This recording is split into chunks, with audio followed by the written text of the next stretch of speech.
सत श्री अकाल जी सारिਆਂ ਨੂੰ। मैं गरीब सी इसलिए मेरे भरा ने मेरे माँ बाप के मरण तो बाद मेरा विआह एक पागल नाल करवा दिता। मैं बहुत रोई पर पागल मैनू अपने घर लै गया ते मैं तो पहला बहुत रोंदी रहिंदी सी। मेरा पागल पति मेरा बहुत ख्याल रखदा सी, मेरे लिए महंगियां महंगियां चीज़ां लैके आउंदा जदकि उसकी इन्नी औकात नहीं सी। मैं हैरान हो जाती कि वह इन्नियां महंगियां चीज़ां कित्थों लैके आउंदा, पर यह काम वो बहुत ही अजीब करदा सी। मेरे लिए मेरे पसंद दीयां चीज़ां ते खाण पीण दीयां चीज़ां लैके आउंदा, पर खुद रात हुंदे ही दूजे कमरे विच जाके सौ जांदा। मैं हैरान हुंदी कि जे इसनूं मेरी इन्नी ही परवाह है कि यह मेरे लिए इन्नियां चंगियां चीज़ां लैके आउंदा है, फिर इसनूं मेरे विच दिलचस्पी क्यों नहीं? ਇਹ मेरे कोल क्यों नहीं बैठदा, मेरी गल क्यों नहीं सुनदा? एक रात मैं पहला ही दूजे कमरे विच लुक गई ते ये देख के मेरे होश उड़ गए कि मेरा पागल पति तां मेरा नाम रेशमा है। मैं बहुत ज़्यादा खूबसूरत सी। मेरी भाभी नूं मेरी खूबसूरती तो बहुत नफरत सी। वो कहती सी कि तेरा हुसन तां एक दिन मिट्टी विच मिल जावेगा। मैं कहती सी कि रब तो डरो भाभी, मैं तुहाडा की बिगाड़िया? मेरी माँ इस दुनिया विच नहीं सी, मेरे पिता जी जिंदा सन। जद तक मेरे पिता जी सी तद तक मेरी घर विच हुकूमत सी। मेरे भरा नूं भी मेरे नाल नफरत सी। वो कहंदा सी कि तू मेरी पत्नी दा मुकाबला ना करिया कर। थोड़ी बहुत मैं भी मगरूर सी क्योंकि मेरे तो कोई गलत गल बर्दाश्त नहीं हुंदी सी। हुण जे मेरी भाभी मेरे पिता जी नूं टाइम ते खाना ना दिंदी जां बासी खाना दे दिंदी तां मैनूं बहुत गुस्सा आ जांदा। एक दिन तो उसने मेरे पिता जी के सामने खराब खाना रख दिता जबकि मेरे पिता जी शूगर के मरीज सन। मैं कहा कि पहला तो ही इन्हां दी तबीयत खराब आ, तू नवा खाना नहीं बना सकती? तू मैनू दस दिंदी पुराना खाना क्यों दिता? तू मेरे पिता जी नूं मारना चाहुंदी आ? इस गल नूं लैके साडी नणद भरजाई दी बहुत लड़ाई हुई। मेरे भरा ने तां अपनी पत्नी का ही साथ दिता। ਉਹ ਮੈਨੂੰ ਕਹਿਣ ਲੱਗਿਆ ਕਿ ਤੈਨੂੰ ਤਾਂ ਮੈਂ ਇੱਕ ਦਿਨ ਅਜਿਹਾ ਸਿੱਧਾ ਕਰਾਂਗਾ ਕਿ ਤੂੰ ਤੀਰ ਦੀ ਤਰ੍ਹਾਂ ਸਿੱਧੀ ਹੋ ਜਾਵੇਂਗੀ। ਤੂੰ ਛੋਟੀ ਏ ਤੇ ਆਪਣੀ ਵੱਡੀ ਭਾਬੀ ਨਾਲ ਕਿਸ ਤਰ੍ਹਾਂ ਗੱਲ ਕਰ ਰਹੀ ਆ? ਮੈਂ ਕਿਹਾ ਕਿ ਗੱਲ ਛੋਟੇ ਵੱਡੇ ਦੀ ਨਹੀਂ ਆ, ਜੇ ਇਹ ਗਲਤ ਕੰਮ ਕਰੇਗੀ ਤਾਂ ਮੈਂ ਜ਼ਰੂਰ ਬੋਲਾਂਗੀ। ਉਸ ਰਾਤ ਮੇਰੇ ਪਿਤਾ ਜੀ ਦੀ ਤਬੀਅਤ ਵੀ ਬਹੁਤ ਖਰਾਬ ਹੋ ਗਈ। ਉਹਨਾਂ ਦੀ ਤਬੀਅਤ ਇੰਨੀ ਖਰਾਬ ਹੋਈ ਕਿ ਉਹ 5 ਦਿਨ ਹਸਪਤਾਲ ਵਿੱਚ ਆਪਣੀ ਬਿਮਾਰੀ ਨਾਲ ਲੜਦੇ ਹੋਏ ਇਸ ਦੁਨੀਆ ਤੋਂ ਚਲੇ ਗਏ। ਮੈਂ ਬਹੁਤ ਰੋਈ, ਮੈਨੂੰ ਇਸ ਗੱਲ ਦਾ ਬਹੁਤ ਦੁੱਖ ਲੱਗਿਆ। ਹੁਣ ਘਰ ਵਿੱਚ ਮੇਰਾ ਭਰਾ ਭਰਜਾਈ ਤੇ ਮੈਂ ਹੀ ਰਹਿ ਗਏ ਸੀ। ਇੱਕ ਦਿਨ ਮੇਰਾ ਭਰਾ ਮੇਰੇ ਕਮਰੇ 'ਚ ਆਇਆ ਤੇ ਕਹਿਣ ਲੱਗਿਆ ਪਿਤਾ ਜੀ ਹੁਣ ਇਸ ਦੁਨੀਆ ਵਿੱਚ ਨਹੀਂ ਰਹੇ। ਮੈਨੂੰ ਲੱਗਿਆ ਕਿ ਸ਼ਾਇਦ ਉਹ ਕਹਿਣਗੇ ਕੋਈ ਗੱਲ ਨਹੀਂ, ਜੇ ਤੈਨੂੰ ਕਿਸੇ ਚੀਜ਼ ਦੀ ਜ਼ਰੂਰਤ ਹੋਈ ਤਾਂ ਮੈਨੂੰ ਦੱਸ ਦੇਈਂ, ਤੂੰ ਕੋਈ ਫਿਕਰ ਨਾ ਕਰੀ। ਪਰ ਮੇਰੇ ਭਰਾ ਨੇ ਅਜਿਹਾ ਕੁਝ ਨਹੀਂ ਕਿਹਾ, ਸਗੋਂ ਉਸਨੇ ਕਿਹਾ ਕਿ ਅਗਲੇ ਐਤਵਾਰ ਤੇਰਾ ਵਿਆਹ। ਜਦ ਤੱਕ ਅਜਿਹੀ ਗੱਲ ਕਹੀ ਤਾਂ ਮੈਂ ਹੈਰਾਨ ਰਹਿ ਗਈ। ਮੈਂ ਕਿਹਾ ਕਿ ਉਸਨੇ ਕਿਹਾ ਕਿ ਹਾਂ ਤੇਰਾ ਵਿਆਹ ਕਰ ਰਿਹਾ, ਆਪਣੇ ਘਰ ਦੀ ਹੋ ਜਾਵੇਂਗੀ ਤਾਂ ਚੰਗੀ ਰਹੇਗੀ। ਮੇਰੇ ਵਿੱਚ ਇੰਨੀ ਹਿੰਮਤ ਨਹੀਂ ਸੀ ਕਿ ਮੈਂ ਪੁੱਛ ਸਕਾਂ ਕਿ ਮੇਰਾ ਵਿਆਹ ਕਿਸ ਨਾਲ ਕਰਨ ਜਾ ਰਹੇ ਹੋ, ਪਰ ਇੰਨੀ ਜਲਦੀ ਵਿਆਹ? ਉਸਨੇ ਕਿਹਾ ਕਿ ਬਸ ਵਿਆਹ ਦੀ ਰਸਮੀ ਕਰਨੀ ਆ ਕਿਉਂਕਿ ਹੁਣੇ ਤਾਂ ਪਿਤਾ ਜੀ ਦੀ ਮੌਤ ਹੋਈ ਆ। ਜੇ ਤੇਰੇ ਦਿਲ ਵਿੱਚ ਕੋਈ ਅਰਮਾਨ ਹੈ ਤਾਂ ਉਸ ਨੂੰ ਦਿਲ ਵਿੱਚ ਹੀ ਦਬਾ ਲੈਣਾ। ਮੈਂ ਤੇਰੇ ਲਈ ਮਹੀਨਾ ਪਹਿਲਾਂ ਢੋਲਕੀ ਨਹੀਂ ਰੱਖ ਸਕਦਾ ਤੇ ਨਾ ਹੀ ਤੇਰਾ ਵਿਆਹ ਧੂਮ-ਧਾਮ ਨਾਲ ਕਰ ਸਕਦਾ। ਇੰਨਾ ਕਹਿ ਕੇ ਉਹ ਕਮਰੇ 'ਚੋਂ ਬਾਹਰ ਚਲਾ ਗਿਆ। ਮੈਂ ਸਿਰਹਾਣੇ ਤੇ ਸਿਰ ਰੱਖ ਕੇ ਰੋਣ ਲੱਗ ਪਈ, ਪਰ ਫਿਰ ਦਿਲ ਨੂੰ ਇਹ ਸੋਚ ਕੇ ਤਸੱਲੀ ਦਿੱਤੀ ਕਿ ਚਲੋ ਵਿਆਹ ਤਾਂ ਇੱਕ ਦਿਨ ਹੋਣਾ ਹੀ ਆ। ਜੇ ਮੇਰਾ ਵਿਆਹ ਹੋ ਜਾਵੇਗਾ ਤਾਂ ਮੇਰਾ ਆਪਣਾ ਘਰ ਤਾਂ ਹੋਵੇਗਾ, ਕਿਸੇ ਦੀ ਗੁਲਾਮੀ ਤਾਂ ਨਹੀਂ ਕਰਨੀ ਪਵੇਗੀ, ਭਾਬੀ ਤੋਂ ਤਾਂ ਜਾਨ ਛੁੱਟ ਜਾਵੇਗੀ। ਇਹ ਸੋਚ ਕੇ ਮੈਂ ਵੀ ਦਿਨ ਗੁਜ਼ਾਰਨ ਲੱਗੀ। ਪਰ ਵਿਆਹ ਵਾਲੇ ਦਿਨ ਇਹ ਦੇਖ ਕੇ ਹੈਰਾਨ ਰਹਿ ਗਈ ਕਿ ਮੇਰੇ ਭਰਾ ਨੇ ਮੇਰੇ ਲਈ ਕਿਸ ਕਿਸਮ ਦਾ ਮੁੰਡਾ ਲੱਭਿਆ ਸੀ। ਸ਼ਾਇਦ ਇਸ ਵਿੱਚ ਵੀ ਮੇਰੀ ਭਾਬੀ ਦੀ ਕੋਈ ਚਾਲ ਸੀ ਕਿਉਂਕਿ ਜਦ ਵੀ ਲੜਾਈ ਹੁੰਦੀ ਸੀ ਤਾਂ ਮੇਰੀ ਭਾਬੀ ਮੇਰੀ ਦੁਸ਼ਮਣ ਬਣ ਜਾਂਦੀ ਸੀ। ਮੈਨੂੰ ਲੱਗਦਾ ਸੀ ਕਿ ਉਹ ਇੱਕ ਦਿਨ ਮੇਰੇ ਤੋਂ ਜ਼ਰੂਰ ਬਦਲਾ ਲਵੇਗੀ। ਅੱਜ ਉਸਨੇ ਇਹੀ ਕੀਤਾ। ਉਹ ਕਾਮਯਾਬ ਹੋ ਗਈ ਕਿਉਂਕਿ ਮੇਰਾ ਪਤੀ ਤਾਂ ਅਜੀਬ ਜਿਹੀ ਹਾਲਤ ਵਿੱਚ ਬੈਠਾ ਸੀ ਜਿਸ ਨੂੰ ਦੇਖ ਕੇ ਇੱਕ ਬੱਚਾ ਵੀ ਅੰਦਾਜ਼ਾ ਲਗਾ ਸਕਦਾ ਸੀ ਕਿ ਉਹ ਕੋਈ ਨਾਰਮਲ ਇਨਸਾਨ ਨਹੀਂ ਸੀ, ਸਗੋਂ ਇੱਕ ਪਾਗਲ ਸੀ ਕਿਉਂਕਿ ਉਸ ਦੇ ਹੱਥ ਵਿੱਚ ਚਾਕਲੇਟ ਫੜਿਆ ਹੋਇਆ ਸੀ ਜਿਸ ਨੂੰ ਉਹ ਖਾ ਰਿਹਾ ਸੀ। ਉਸ ਦੇ ਵਾਲ ਖਿਲਰੇ ਹੋਏ ਸੀ, ਕੱਪੜੇ ਤਾਂ ਉਸਨੇ ਨਵੇਂ ਪਾਏ ਹੋਏ ਸੀ, ਪਰ ਉਸਨੇ ਇੰਨੇ ਗੰਦੇ ਕਰ ਲਏ ਸੀ ਕਿ ਜਦੋਂ ਕੋਈ ਛੋਟਾ ਬੱਚਾ ਮਿੱਟੀ ਵਿੱਚ ਖੇਡਦਾ ਆਪਣੇ ਕੱਪੜੇ ਗੰਦੇ ਕਰ ਲੈਂਦਾ। ਇਹੀ ਮੇਰਾ ਪਤੀ ਸੀ। ਸਭ ਨੂੰ ਪਤਾ ਚੱਲ ਗਿਆ ਕਿ ਉਹ ਪਾਗਲ ਹੈ। ਸਾਡੇ 2-4 ਗਵਾਂਢ ਦੀਆਂ ਔਰਤਾਂ ਆਈਆਂ ਸਨ, ਰਿਸ਼ਤੇਦਾਰ ਤਾਂ ਕੋਈ ਨਹੀਂ ਆਇਆ। ਉਹ ਵੀ ਕਹਿਣ ਲੱਗ ਗਈਆਂ ਕਿ ਰੇਸ਼ਮਾ ਦਾ ਪਤੀ ਤਾਂ ਪਾਗਲ ਆ। ਭਰਾ ਭਰਜਾਈ ਨੇ ਭੈਣ ਤੇ ਇੰਨਾ ਵੱਡਾ ਜ਼ੁਲਮ ਕਰ ਦਿੱਤਾ। ਮਾਂ-ਬਾਪ ਕੀ ਮਰ ਗਏ, ਇਹਨਾਂ ਦਾ ਤਾਂ ਖੂਨ ਹੀ ਚਿੱਟਾ ਹੋ ਗਿਆ। ਇੰਨੀ ਸੋਹਣੀ ਭੈਣ ਦਾ ਵਿਆਹ ਇੱਕ ਪਾਗਲ ਇਨਸਾਨ ਨਾਲ ਕਰ ਦਿੱਤਾ। ਮੇਰਾ ਵਿਆਹ ਹੋ ਚੁੱਕਿਆ ਸੀ, ਵਿਦਾਈ ਹੋਣ ਵਾਲੀ ਸੀ। ਮੇਰੀਆਂ ਅੱਖਾਂ ਵਿੱਚ ਹੰਝੂ ਨਹੀਂ ਰੁਕ ਰਹੇ ਸੀ। ਮੈਂ ਉੱਚੀ ਉੱਚੀ ਰੋਣਾ ਚਾਹੁੰਦੀ ਸੀ ਪਰ ਰੋ ਵੀ ਨਹੀਂ ਸਕਦੀ ਸੀ। ਮੈਂ ਰੋਂਦੀ ਵੀ ਤਾਂ ਮੇਰੇ ਹੰਝੂ ਕੌਣ ਪੂੰਝਦਾ। ਮੈਨੂੰ ਮੇਰੀ ਮਾਂ ਤੇ ਪਿਤਾ ਦੀ ਬਹੁਤ ਯਾਦ ਆ ਰਹੀ ਸੀ। ਜੇ ਅੱਜ ਉਹ ਜਿਉਂਦੇ ਹੁੰਦੇ ਤਾਂ ਮੇਰੇ ਨਾਲ ਇਹ ਸਭ ਕੁਝ ਕਦੇ ਨਾ ਹੁੰਦਾ। ਮੇਰੀ ਭਾਬੀ ਨੇ ਹੀ ਮੇਰੇ ਭਰਾ ਨੂੰ ਭੜਕਾਇਆ ਸੀ, ਪਰ ਮੇਰੇ ਭਰਾ ਨੂੰ ਜਰਾ ਵੀ ਖਿਆਲ ਨਾ ਆਇਆ ਕਿ ਉਹ ਆਪਣੀ ਭੈਣ ਦਾ ਵਿਆਹ ਇੱਕ ਪਾਗਲ ਨਾਲ ਕਰ ਰਿਹਾ। ਉਹ ਮੈਨੂੰ ਕਿਵੇਂ ਰੱਖੇਗਾ, ਕੀ ਖਵਾਏਗਾ, ਕੀ ਪਿਆਏਗਾ। ਅੱਜ ਕੱਲ੍ਹ ਤਾਂ ਲੋਕ ਆਪਣੀਆਂ ਕੁੜੀਆਂ ਦਾ ਵਿਆਹ ਅਜਿਹੇ ਮੁੰਡੇ ਨਾਲ ਵੀ ਨਹੀਂ ਕਰਦੇ ਜਿਹੜੇ ਕੋਈ ਨੌਕਰੀ ਨਹੀਂ ਕਰਦੇ ਤੇ ਇਸ ਕੋਲ ਤਾਂ ਕੋਈ ਅਕਲ ਵੀ ਨਹੀਂ ਸੀ ਤੇ ਕੋਈ ਤਰੀਕਾ ਵੀ ਨਹੀਂ। ਇੱਕ ਪਲ ਤਾਂ ਮੈਂ ਸੋਚਿਆ ਕਿ ਮੈਂ ਅਜਿਹੇ ਪਤੀ ਦੇ ਨਾਲ ਜਾਣ ਤੋਂ ਇਨਕਾਰ ਕਰ ਦੇਵਾਂ, ਪਰ ਫਿਰ ਕੀ ਹੁੰਦਾ, ਇਹ ਲੋਕ ਮੇਰੇ ਹੀ ਤਮਾਸ਼ਾ ਬਣਾ ਦਿੰਦੇ।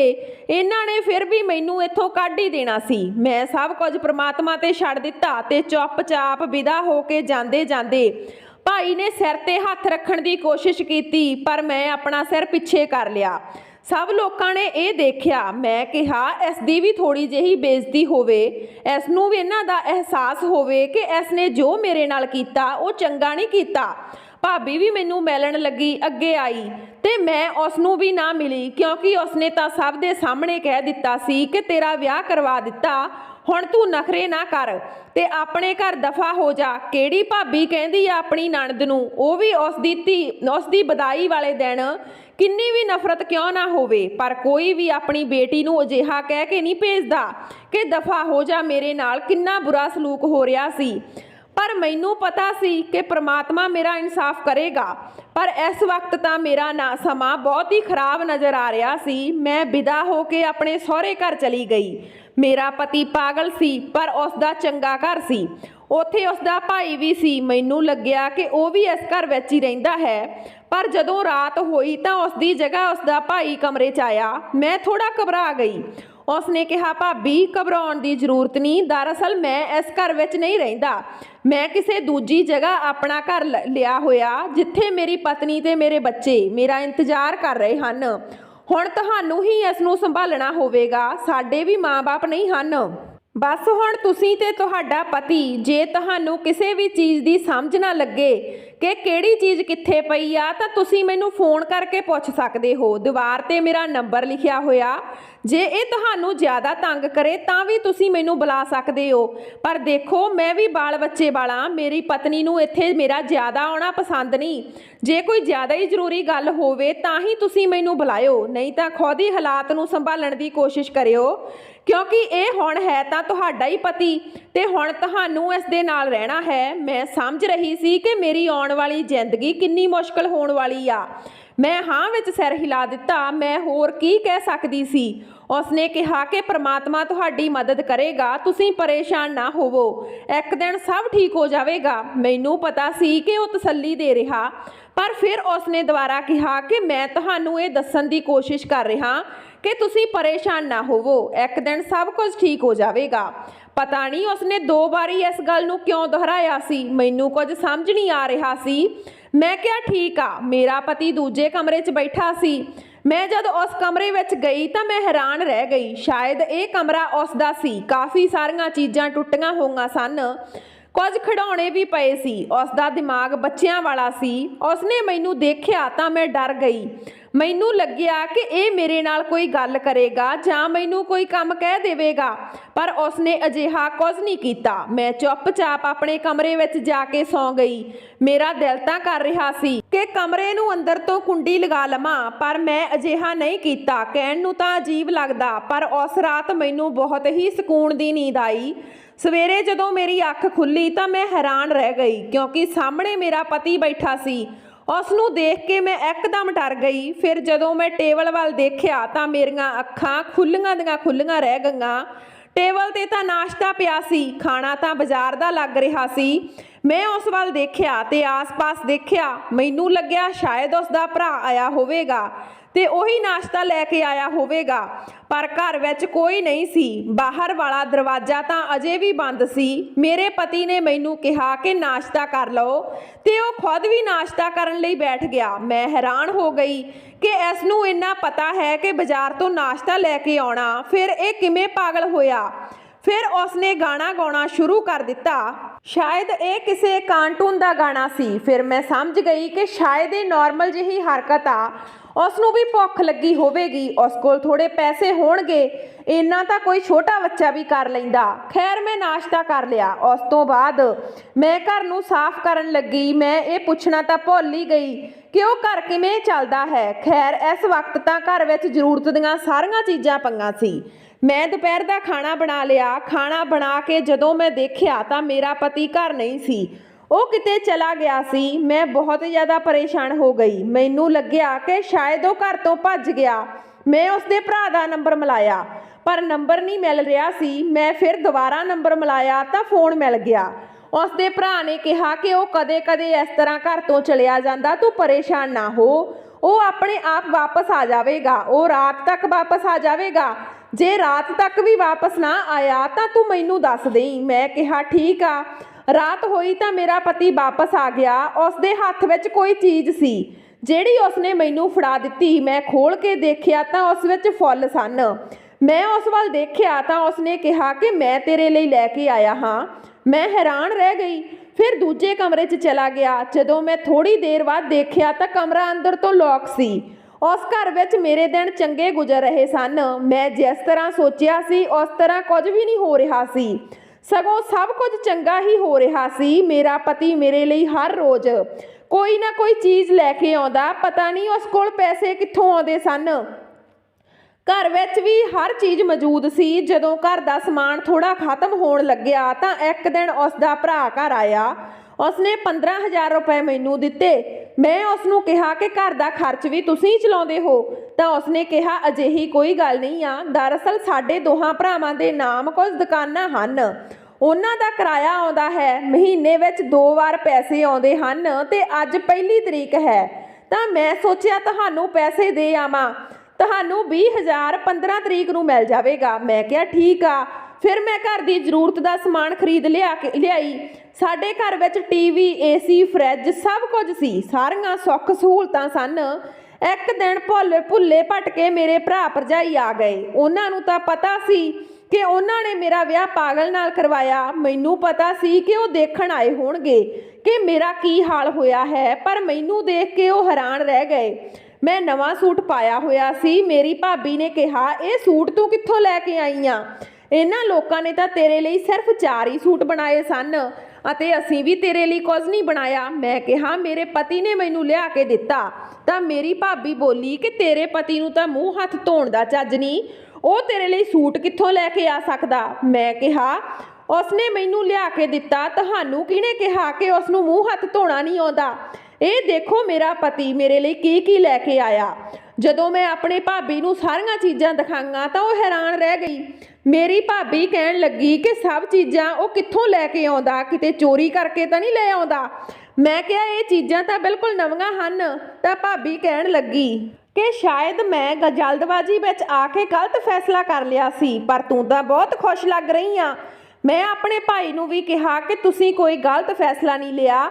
ਮੈਂ ਸੱਚਮੁੱਚ ਬਹੁਤ ਜ਼ਿਆਦਾ ਖੁਸ਼ ਹਾਂ। ਮੈਨੂੰ ਕੋਈ ਪਰੇਸ਼ਾਨੀ ਨਹੀਂ ਆ, ਕਿਸੇ ਵੀ ਚੀਜ਼ ਦੀ ਕੋਈ ਕਮੀ ਨਹੀਂ। ਅਸੀਂ ਵੀ ਤਾਂ ਗਰੀਬ ਲੋਕ ਹੀ ਸੀ। ਜੇ ਸਾਡਾ ਵਿਆਹ ਹੁੰਦਾ ਤਾਂ ਆਪਣੇ ਵਰਗੇ ਲੋਕਾਂ ਵਿੱਚ ਹੀ ਹੁੰਦਾ, ਪਰ ਇਹਨਾਂ ਨੂੰ ਦੇਖੋ, ਇਹ ਤੁਹਾਡੇ ਨਾਲੋਂ ਚੰਗੇ ਹਨ। ਇੱਥੇ ਇਹ ਏਸੀ ਵੀ ਲੱਗਿਆ ਹੋਇਆ, ਜੇ ਗਰਮੀ ਹੁੰਦੀ ਵੀ ਆ ਤਾਂ ਸਕੂਨ ਦੀ ਨੀਂਦ ਆਉਂਦੀ ਆ। ਮੇਰੀ ਭਾਬੀ ਦਾ ਮੂੰਹ ਲਟਕ ਕੇ ਰਹਿ ਗਿਆ।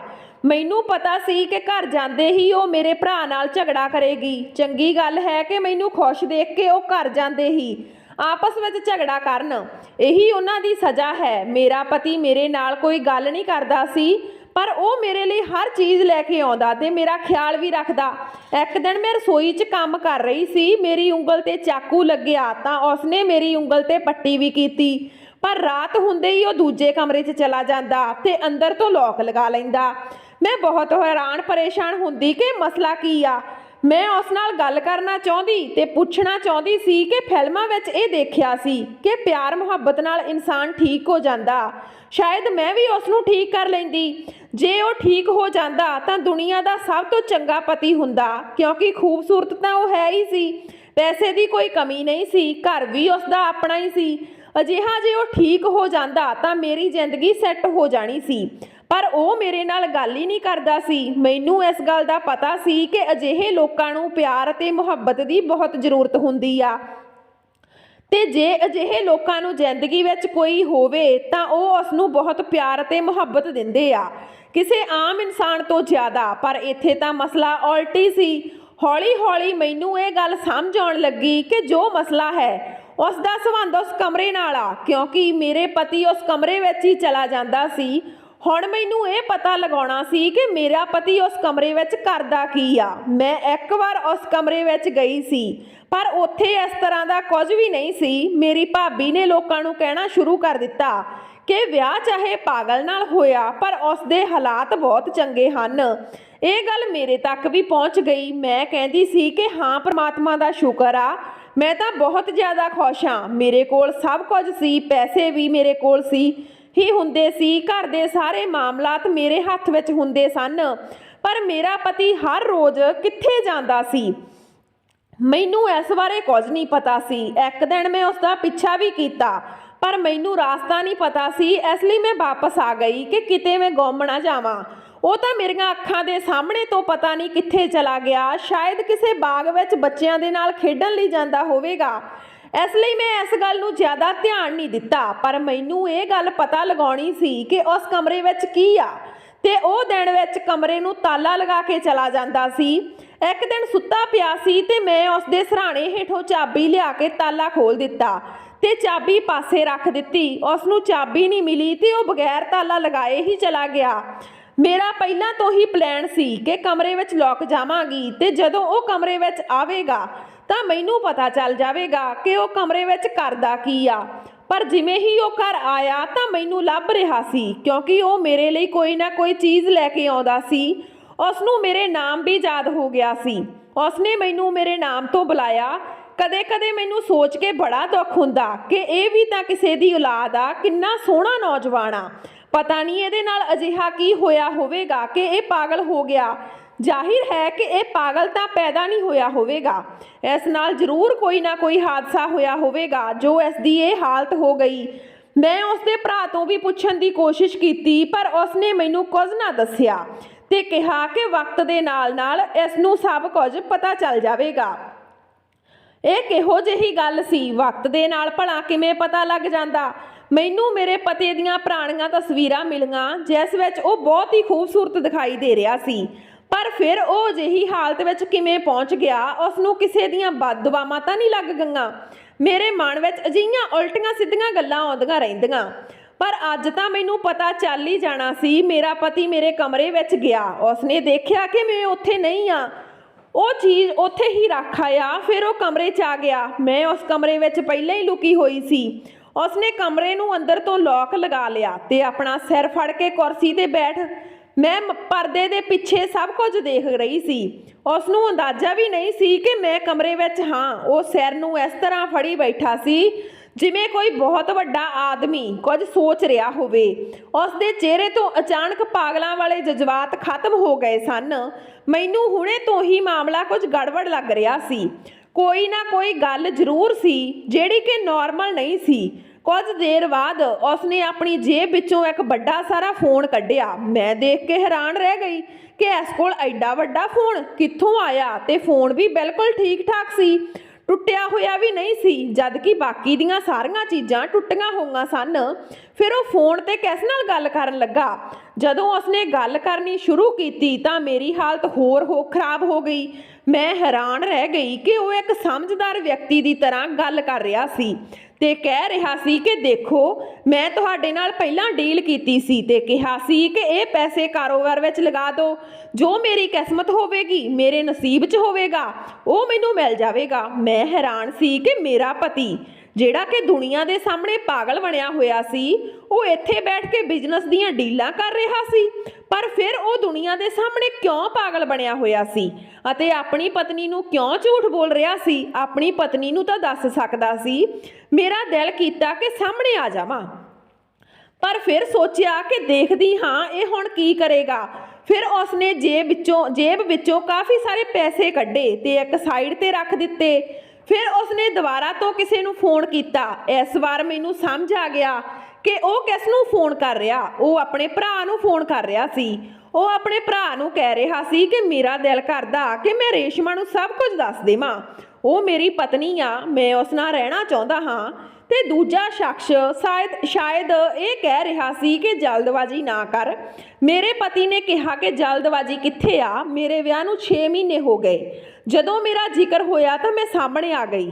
ਮੈਨੂੰ ਦੇਖ ਕੇ ਉਹ ਹੈਰਾਨ ਰਹਿ ਗਿਆ। ਉਹਦਾ ਮੂੰਹ ਖੁੱਲੇ ਦਾ ਖੁੱਲਾ ਰਹਿ ਗਿਆ। ਉਹਨੇ ਫੋਨ ਇੱਕ ਸਾਈਡ ਤੇ ਰੱਖ ਦਿੱਤਾ। ਮੈਂ ਉਸ ਨੂੰ ਕਿਹਾ ਕਿ ਇਹ ਸਭ ਕੀ ਆ? ਤੁਸੀਂ ਸਾਰੀ ਦੁਨੀਆ ਦੇ ਸਾਹਮਣੇ ਪਾਗਲ ਕਿਉਂ ਬਣੇ ਫਿਰ ਰਹੇ ਹੋ? ਮੈਂ ਸਭ ਕੁਝ ਸੁਣ ਲਿਆ। ਉਸਨੇ ਕਿਹਾ ਕਿ ਦੇਖ, ਮੈਂ ਅੱਜ ਜਾਂ ਕੱਲ ਤੈਨੂੰ ਸਭ ਕੁਝ ਦੱਸਣਾ ਹੀ ਸੀ। ਮੈਂ ਉਸ ਨੂੰ ਕਿਹਾ ਕਿ ਮੈਨੂੰ ਸਾਰੀ ਗੱਲ ਦੱਸੋ, ਆਖਰ ਮਾਮਲਾ ਕੀ ਆ? ਮੇਰੀਆਂ ਅੱਖਾਂ 'ਚੋਂ ਹੰਝੂ ਆ ਗਏ। ਉਸਨੇ ਕਿਹਾ ਕਿ ਤੂੰ ਰੋ ਕਿਉਂ ਰਹੀ ਆ? ਮੈਂ ਕਿਹਾ ਕਿ ਮੈਨੂੰ ਨਹੀਂ ਪਤਾ, ਬਸ ਮੈਨੂੰ ਰੋਣਾ ਆ ਰਿਹਾ। ਮੈਨੂੰ ਦੱਸੋ ਕੀ ਗੱਲ ਆ? ਫਿਰ ਉਸਨੇ ਜੋ ਮੈਨੂੰ ਦੱਸਿਆ ਮੈਂ ਹੈਰਾਨ ਰਹਿ ਗਈ। ਉਸਨੇ ਕਿਹਾ ਕਿ ਮੈਂ ਪੂਰੇ ਮੁਹੱਲੇ ਵਿੱਚ ਇੱਕ ਸਮਝਦਾਰ ਤੇ ਪੜ੍ਹਿਆ ਲਿਖਿਆ ਮੁੰਡਾ ਸੀ। ਮੇਰੀ ਬਹੁਤ ਚੰਗੀ ਨੌਕਰੀ ਵੀ ਸੀ। ਅਜੇ ਵੀ ਮੈਂ ਉਸ ਨੌਕਰੀ ਵਿੱਚ ਹਾਂ, ਪਰ ਸਾਰੀ ਰਾਤ ਆਨਲਾਈਨ ਬੈਠ ਕੇ ਕੰਮ ਕਰਦਾ ਹਾਂ। ਮੈਂ ਕਿਹਾ ਕਿ ਤੁਸੀਂ ਫਿਰ ਪਾਗਲ ਕਿਉਂ ਬਣੇ ਫਿਰਦੇ ਹੋ? ਉਸਨੇ ਕਿਹਾ ਕਿ ਮੇਰੀ ਕੁਝ ਲੋਕਾਂ ਦੇ ਨਾਲ ਦੋਸਤੀ ਸੀ, ਪਰ ਮੈਨੂੰ ਨਹੀਂ ਪਤਾ ਸੀ ਕਿ ਉਹ ਕਿਹੋ ਜਿਹੇ ਹਨ। ਇੱਕ ਦਿਨ ਅਸੀਂ ਕਿਤੇ ਬਾਹਰ ਚਲੇ ਗਏ। ਉੱਥੇ ਸਾਡਾ ਇੱਕ ਛੋਟਾ ਜਿਹਾ ਝਗੜਾ ਹੋ ਗਿਆ। ਉਸ ਝਗੜੇ 'ਚ ਇੱਕ ਆਦਮੀ ਮਰ ਗਿਆ ਤੇ ਉਹਨਾਂ ਨੇ ਸਾਰਾ ਇਲਜ਼ਾਮ ਮੇਰੇ ਤੇ ਲਗਾ ਦਿੱਤਾ, ਕਿਉਂਕਿ ਉਹ ਸਾਰੇ ਲੋਕ ਭੱਜ ਗਏ ਤੇ ਮੈਂ ਉਸ ਆਦਮੀ ਦੀ ਜਾਨ ਬਚਾਉਣ ਦੇ ਚੱਕਰ ਵਿੱਚ ਉੱਥੇ ਹੀ ਫਸ ਗਿਆ। ਪਰ ਉਹ ਇਸ ਦੁਨੀਆ ਤੋਂ ਚਲਿਆ ਗਿਆ ਤੇ ਇਲਜ਼ਾਮ ਮੇਰੇ ਸਿਰ ਤੇ ਆ ਗਿਆ ਤੇ ਮੈਨੂੰ ਪੁਲਿਸ ਫੜ ਕੇ ਲੈ ਗਈ। ਜੇ ਮੈਂ ਪਾਗਲ ਬਣਨ ਦਾ ਨਾਟਕ ਨਾ ਕਰਦਾ ਤਾਂ ਮੈਨੂੰ ਸਜ਼ਾ ਹੋ ਜਾਂਦੀ ਤੇ ਮੇਰੀ ਸਾਰੀ ਉਮਰ ਜੇਲ੍ਹ 'ਚ ਹੀ ਲੰਘ ਜਾਣੀ ਸੀ। ਉਹ ਅਜੇ ਵੀ ਇਹ ਮੁਹੱਲੇ ਵਿੱਚ ਹੀ ਰਹਿੰਦੇ ਹਨ। ਮੇਰੀ ਵਜ੍ਹਾ ਤੋਂ ਉਹਨਾਂ ਦਾ ਨੁਕਸਾਨ ਹੋਇਆ, ਇਸ ਲਈ ਮੈਨੂੰ ਪਾਗਲਪਨ ਦਾ ਨਾਟਕ ਕਰਨਾ ਪੈ ਰਿਹਾ। ਪਰ ਮੈਂ ਸੁਣਿਆ ਕਿ ਉਹਨਾਂ ਨੇ ਆਪਣਾ ਘਰ-ਬਾਰ ਵੇਚ ਦਿੱਤਾ ਤੇ ਉਹ 15 ਦਿਨ ਤੱਕ ਇੱਥੋਂ ਜਾ ਰਹੇ ਆ। ਉਸ ਤੋਂ ਬਾਅਦ ਮੈਂ ਆਪਣੇ ਤਰੀਕੇ ਨਾਲ ਰਹਾਂਗਾ। ਤੈਨੂੰ ਮੈਂ ਇਸ ਲਈ ਨਹੀਂ ਦੱਸਿਆ ਕਿ ਇੱਕ ਵਾਰ ਉਹ ਲੋਕ ਇੱਥੋਂ ਚਲੇ ਜਾਣ ਤਾਂ ਫਿਰ ਮੈਂ ਤੈਨੂੰ ਸਭ ਕੁਝ ਦੱਸ ਦੇਵਾਂਗਾ। ਤੇਰੇ ਭਰਾ ਨੇ ਜਦੋਂ ਮੇਰੇ ਰਿਸ਼ਤੇ ਨੂੰ ਹਾਂ ਕਰ ਦਿੱਤੀ ਤਾਂ ਅਸੀਂ ਬੜੇ ਹੈਰਾਨ ਹੋ ਗਏ। ਸਾਨੂੰ ਪਤਾ ਚੱਲ ਗਿਆ ਕਿ ਤੇਰਾ ਭਰਾ ਤੇਰੇ ਨਾਲ ਧੋਖਾ ਕਰ ਰਿਹਾ। ਇਸ ਲਈ ਮੈਂ ਬਿਨਾਂ ਦੇਖੇ ਹੀ ਰਿਸ਼ਤੇ ਲਈ ਹਾਂ ਕਰ ਦਿੱਤੀ ਕਿ ਕੋਈ ਤਾਂ ਪੁੰਨ ਦਾ ਕੰਮ ਕਰ ਲਵਾਂ। ਤੈਨੂੰ ਬਚਾਉਣ ਦੇ ਲਈ ਮੈਂ ਤੇਰੇ ਨਾਲ ਵਿਆਹ ਕਰ ਲਿਆ। ਤੂੰ ਮੈਨੂੰ ਬਹੁਤ ਚੰਗੀ ਲੱਗਦੀ ਆ। ਮੈਂ ਬਾਹਰ ਜਾਂਦਾ ਹਾਂ, ਉਹ ਵੀ ਕੰਮ ਦੇ ਸਿਲਸਿਲੇ 'ਚ ਹੀ ਜਾਂਦਾ ਹਾਂ। ਤੇਰੇ ਚਿਹਰਾ ਮੇਰੀਆਂ ਅੱਖਾਂ ਦੇ ਸਾਹਮਣੇ ਆ ਜਾਂਦਾ ਤੇ ਫਿਰ ਸੋਚਦਾ ਕਿ ਤੇਰੇ ਲਈ ਕੋਈ ਚੀਜ਼ ਲੈ ਲਵਾਂ। ਇਹ ਕਿਸੇ ਹਾਲਾਤ ਤੋਂ ਤੰਗ ਆ ਕੇ ਤੂੰ ਛੱਡ ਕੇ ਨਾ ਚਲੀ ਜਾਵੀਂ ਕਿ ਪਾਗਲ ਦੇ ਨਾਲ ਮੇਰੀ ਜ਼ਿੰਦਗੀ ਬੁਰੀ ਗੁਜ਼ਰ ਰਹੀ ਆ। ਇਸੇ ਲਈ ਤੇਰੇ ਲਈ ਕੋਈ ਨਾ ਕੋਈ ਚੀਜ਼ ਲੈ ਕੇ ਆਉਂਦਾ ਸੀ ਤਾਂ ਕਿ ਤੂੰ ਖੁਸ਼ ਰਵੇਂ। ਮੇਰੀਆਂ ਅੱਖਾਂ 'ਚੋਂ ਫਿਰ ਤੋਂ ਹੰਝੂ ਆ ਗਏ। ਉਸਨੇ ਕਿਹਾ ਕਿ ਹੁਣ ਕਿਉਂ ਰੋ ਰਹੀ ਆ? ਮੈਂ ਕਿਹਾ ਖੁਸ਼ੀ ਦੇ ਹੰਝੂ ਹਨ। ਉਸਨੇ ਮੇਰੇ ਹੰਝੂ ਪੂੰਝੇ ਤੇ ਕਿਹਾ ਦੇਖ, ਮੈਂ ਤੇਰਾ ਪਤੀ ਹਾਂ ਤੇ ਤੈਨੂੰ ਬਹੁਤ ਪਿਆਰ ਕਰਦਾ। ਹੁਣ ਤੇਰੀ ਜ਼ਿੰਦਗੀ ਬਹੁਤ ਵਧੀਆ ਹੋਣ ਵਾਲੀ ਆ। ਬਸ ਮੈਨੂੰ 15-20 ਦਿਨ ਤੱਕ ਹੋਰ ਪਾਗਲਪਣ ਦਾ ਨਾਟਕ ਕਰਨਾ ਪਵੇਗਾ। ਉਸ ਤੋਂ ਬਾਅਦ ਸਭ ਕੁਝ ਠੀਕ ਹੋ ਜਾਵੇਗਾ। ਮੈਂ ਕਿਹਾ ਕਿ ਮੈਨੂੰ ਕੋਈ ਪਰੇਸ਼ਾਨੀ ਨਹੀਂ। ਮੈਂ ਤਾਂ ਸੋਚ ਰਹੀ ਸੀ ਕਿ ਮੈਨੂੰ ਪ੍ਰਮਾਤਮਾ ਨੇ ਕਿਸ ਪੁੰਨ ਦਾ ਫਲ ਦਿੱਤਾ ਜੇ ਮੈਂ ਕਿਸੇ ਦਾ ਬੁਰਾ ਨਹੀਂ ਕੀਤਾ ਸੀ, ਪਰ ਮੇਰੇ ਆਪਣੇ ਭਰਾ ਨੇ ਮੇਰੇ ਨਾਲ ਬਹੁਤ ਬੁਰਾ ਕੀਤਾ ਸੀ। ਪਰ ਸ਼ੁਕਰ ਆ ਕਿ ਤੁਸੀਂ ਠੀਕ ਹੋ। ਉਸਨੇ ਕਿਹਾ ਕਿ ਤੂੰ ਪਰੇਸ਼ਾਨ ਨਾ ਹੋ, ਸਭ ਠੀਕ ਆ ਤੇ ਸਭ ਠੀਕ ਹੀ ਰਹੇਗਾ। ਮੈਂ ਤੇਰੇ ਨਾਲ ਆ। ਹੁਣ ਆਪਣੀ ਜ਼ਿੰਦਗੀ ਬਹੁਤ ਵਧੀਆ ਹੋਣ ਵਾਲੀ ਆ। ਤੇ ਅਜਿਹਾ ਹੀ ਹੋਇਆ। ਹੌਲੀ ਹੌਲੀ ਮੈਂ ਇਹ ਗੱਲ ਫੈਲਾ ਦਿੱਤੀ ਕਿ ਮੈਂ ਆਪਣੇ ਪਤੀ ਦਾ ਇਲਾਜ ਕਰਵਾ ਰਹੀ ਹਾਂ। ਹੁਣ ਅਸੀਂ ਦੋਵੇਂ ਖੁਸ਼ੀ-ਖੁਸ਼ੀ ਆਪਣਾ ਜੀਵਨ ਬਤੀਤ ਕਰ ਰਹੇ ਹਾਂ ਤੇ ਪ੍ਰਮਾਤਮਾ ਨੇ ਸਾਨੂੰ ਇੱਕ ਬੇਟੇ ਦੀ ਦਾਤ ਦਿੱਤੀ। ਸੋ ਦੋਸਤੋ, ਮੇਰੇ ਪਤੀ ਨੇ ਲੋਕਾਂ ਦੇ ਸਾਹਮਣੇ ਪਾਗਲ ਬਣ ਕੇ ਸਹੀ ਕੀਤਾ ਸੀ ਜਾਂ ਗਲਤ? ਇਸ ਵਿੱਚ ਤੁਹਾਡੀ ਕੀ ਰਾਏ ਆ? ਕਮੈਂਟ ਬਾਕਸ ਵਿੱਚ ਜ਼ਰੂਰ ਦੱਸਿਓ। ਮਿਲਦੇ ਆ ਨਵੀਂ ਕਹਾਣੀ ਦੇ ਨਾਲ। ਤਦ ਤੱਕ ਸਤਿ ਸ਼੍ਰੀ ਅਕਾਲ।